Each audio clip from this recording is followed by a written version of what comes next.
Bonjour et bienvenue dans ce nouvel épisode consacré au paquet autonome.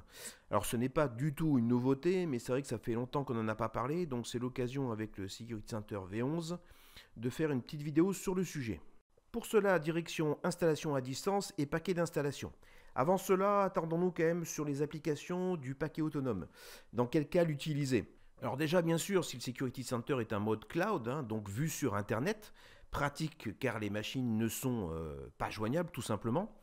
Ce qui rejoint d'ailleurs comme application l'infogérance, quand un partenaire va gérer de nombreux clients dans un seul Security Center, pour créer le premier point de distribution qui va ensuite permettre de faire du télédéploiement. Évidemment, c'est très intéressant d'envoyer un paquet autonome. Ensuite, bien sûr, tout ce qui va être télétravailleurs, notamment les télétravailleurs qui n'auraient pas de VPN, donc qui seraient juste connectés via Internet. Donc très pratique de leur envoyer un paquet autonome qu'ils installeront eux-mêmes. Bien sûr, on peut parler des sites distants avec une faible bande passante, c'est toujours le même type d'application. On distribue au moins un premier paquet autonome. Et pourquoi pas sur le LAN, imaginons un réseau où tout ce qui est partage administratif serait désactivé. Bien sûr, ça pourrait être une idée de passer par un paquet autonome pour distribuer, pour installer l'application. Quelques points à vérifier avant de générer l'exécutable. Le premier et le plus important, l'adresse de connexion que va utiliser l'agent pour se connecter au Security Center. Ici, je suis en mode cloud, donc ma console est vue sur Internet, mon serveur d'administration est vu sur Internet. Il me faut donc une adresse DNS ou une adresse IP publique si je veux que mes machines se connectent au serveur d'administration quand ils sont hors du réseau. Vous avez peut-être remarqué au passage que le port était le 443 au lieu du fameux 13000.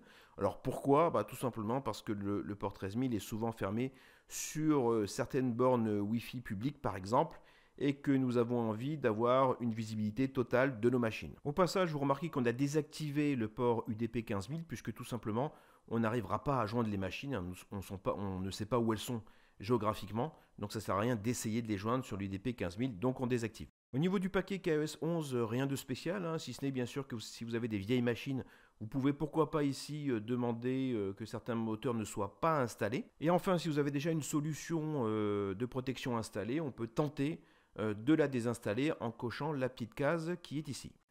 Tout est prêt maintenant pour générer l'exécutable, donc via un clic droit ou via le raccourci qui est à droite. On peut ici mettre à jour un paquet autonome, mais je vais choisir d'en créer un nouveau volontairement. On pose ensuite la question, est-ce que je veux rajouter au endpoint l'agent de communication? Bien sûr, c'est ce que je vais faire, puisque sinon on ne va pas pouvoir administrer les machines que je vais protéger. L'assistant me demande ensuite si je veux en profiter pour déplacer les machines que je vais protéger avec ce paquet dans un groupe spécifique. Alors pourquoi pas, c'est tout à fait optionnel. Si vous choisissez ne pas déplacer, ils atterriront dans les appareils non définis. Si vous souhaitez un groupe spécifique, vous pouvez le préciser ici et automatiquement les machines installées, protégées, seront déplacées dans ce groupe. Donc cette procédure va nous donner un exécutable unique qui s'appelle installer.exe. Et bien sûr, libre à moi de l'acheminer par différentes méthodes. Ça peut être tout simplement de le récupérer et de l'envoyer via un FTP, via une prise de contrôle à distance, Dropbox, etc.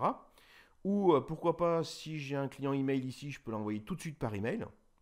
Et comme vous pouvez le remarquer ici, j'ai une petite fonction qui me permet de gérer ici le paquet de façon un petit peu plus poussée, ou les paquets si vous en avez créé plusieurs, puisque je peux ici récupérer une adresse internet. Alors oui, en effet, le Security Center fait également office de serveur de téléchargement, donc vous avez un lien unique qui vous permet de l'envoyer par mail à quelqu'un pour qu'il puisse le récupérer tout de suite.